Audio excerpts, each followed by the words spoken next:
Hey, this is Zero at ReviewZoneHD, and I'm bringing you a review for The Last of Us for the PlayStation 3.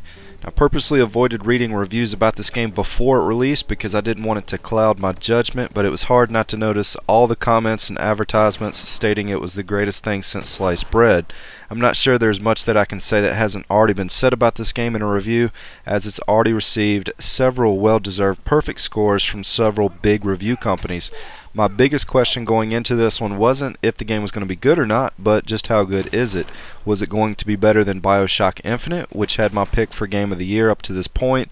And I will try to keep this review as spoiler-free as possible, which for this game is really important because the story and plot is what really grabs your attention and holds it there. So without further delay, let's go ahead and get into the review.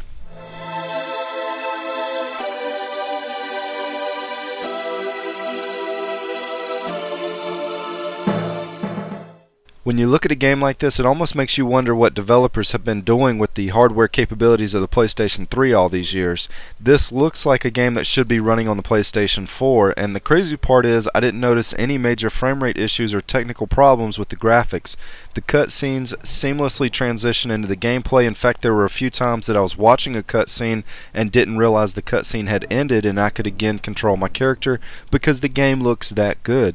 Your character's movement and facial animations look lifelike, and the hand-to-hand combat fighting in particular is very satisfying because it usually rewards you for your efforts with some pretty sweet Mortal Kombat style finishing moves, which are definitely not for the squeamish. They also did a really nice job designing the environments. Some apocalyptic underworld games blur the line between a trashy looking game world and just actual trashy graphics, but they did an excellent job of making the broken down environments very pleasing to look at while staying inside the realm of an abandoned, dilapidated city.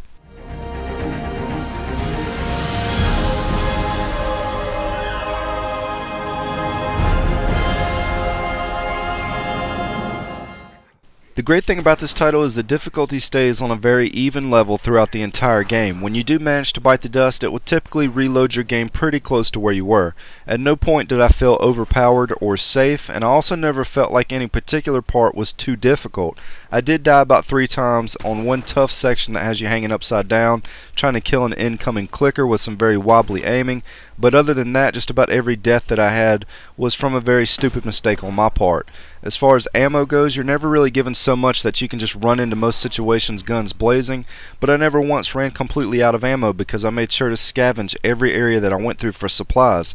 However, I would imagine if you ran carelessly through some areas and missed several shots, you very well could run out of ammo or supplies, but you couldn't ask for a better balance overall in a game.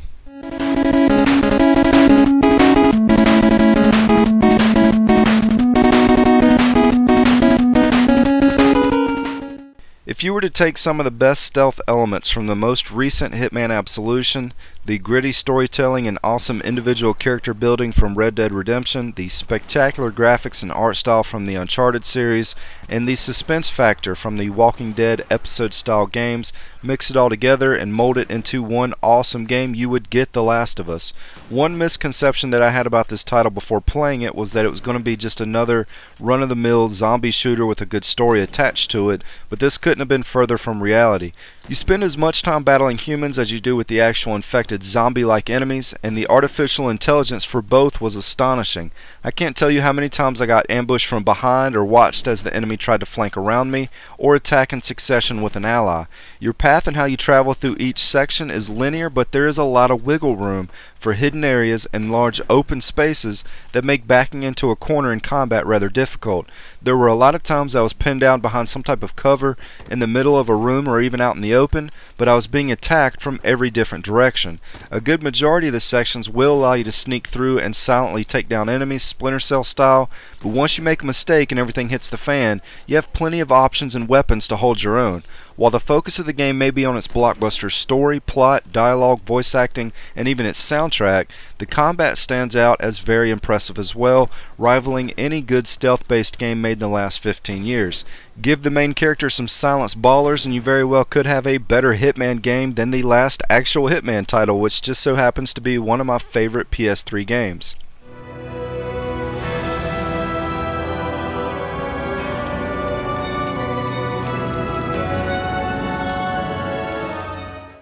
I do think The Last of Us will now be the game to beat for the Game of the Year award, as I do think it's slightly better than BioShock Infinite and will appeal to an even larger crowd, even if it is confined to the PlayStation 3.